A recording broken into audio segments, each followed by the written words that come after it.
प्रदेश सरकार के बजट सत्र में जावरा विधानसभा के सुखेड़ा मंडल में मावता, सिरियावन, चीपिया, जालिनेर, दूधाखेड़ी, माऊखेड़ी, इंद्रापुरी, धमेड़ी, पिंडवासा, राकोदा, बड़ायला, माताजी तक एवं रियावन से कंसेर कालूखेड़ा तक रोड स्वीकृत होने व करोड़ों रुपए की सौगात सुखेड़ा मंडल को देने पर विधायक डॉक्टर राजेंद्र पांडे का उनके निज निवास पहुंचकर साफा बांधकर सौल श्रीफल से स्वागत सम्मान कर आभार व्यक्त किया। इस अवसर पर मंडल अध्यक्ष रितेश जैन, रानीगांव महामंत्री घनश्याम बैरागी, सुखेड़ा कैलाश बरोड़, कालूखेड़ा सुखेड़ा मंडल के कार्यकर्तागण, जिला पदाधिकारी, मंडल पदाधिकारी, जनपद सदस्य, सरपंच, उप सरपंच, समस्त जनप्रतिनिधिगण, शक्ति केंद्र स्तरीय पंच परमेश्वर टोली, समस्त मोर्चा के मंडल अध्यक्ष एवं पदाधिकारी, मंडल बूथ अध्यक्ष, महामंत्री, वीएलओ, पंच व समस्त सम्मानीय कार्यकर्तागण उपस्थित रहे। रतलाम से चर्चा आज के लिए संवाददाता मोहम्मद शरीफ कुरैशी की रिपोर्ट। तो लगभग 74 करोड़ रुपए की सड़कों की स्वीकृति हुई है,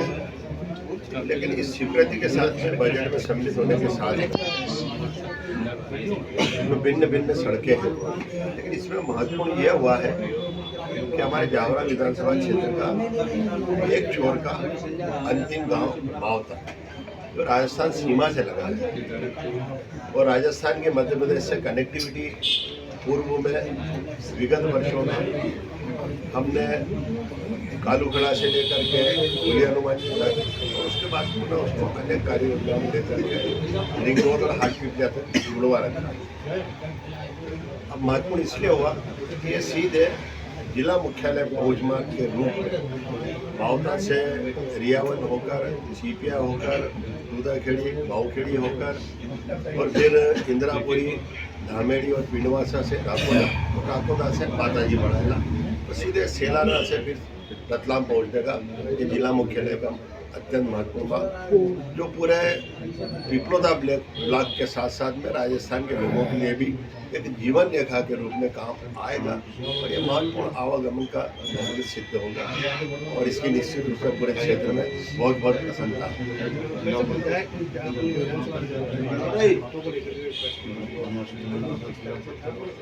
क्या वाकई लोग परेशान हैं? काफ़ी आपके पास में आए थे जावरा को लेकर पूरे क्षेत्र के काफ़ी लोग परेशान हैं। क्या सदन में भिन्न भिन्न विषय आए थे और उसमें गौ से लेकर गोवंश तक और अन्य जीव जंतुओं के संरक्षण के संदर्भ में मैंने भी व्यक्त किया था सदन में चर्चा में भाग लेते हुए कि निश्चित रूप से कुत्ते विवश होते जा रहे हैं और उनके विवश होने का अगर सामान्य कारण हम खोजें तो जो नॉनवेज की खुली दुकानें रहती है, मांस विक्रय की जो खुली दुकानें रहती है, या तो वहाँ पर बिखरा हुआ मांस या फिर जो खाने वाले लोग हैं वो इधर उधर बचा हुआ फेंक ही देते हैं, उनको खा लेने से वे विवश हो जाते हैं जब उनको दोबारा नहीं मिलता है और इससे कई गंभीर घटनाएं हुई है। और इसी के साथ साथ में अनेक गौशालाएं बनने के बावजूद उन गौशालाओं में रखरखाव के बावजूद अभी भी वर्तमान में कई स्थानों पर, शहरों में, गाँव में, खुले स्थानों पर, सड़कों पर गाय खुले में घूमती भी रहती है। कई बार उनके भी एक्सीडेंट हो जाते हैं, गाय की मृत्यु हो जाती है और कई बार वाहन चालक की भी या दुर्घटना में मृत्यु होती है। और इसी के साथ में जो घोड़ा रोज कहा जाए या रोजड़ा कहा जाए या नील गाय कहा जाए, जो भी कहा जाए, उसके कारण भी फसलों की काफ़ी क्षति होती है, किसानों को बहुत ज़्यादा नुकसान होता है, कुछ फसलें नष्ट हो जाती है। लेकिन उनका भी अगर खुले में विचरण होता है तो उसकी वजह से भी कई बार एक्सीडेंट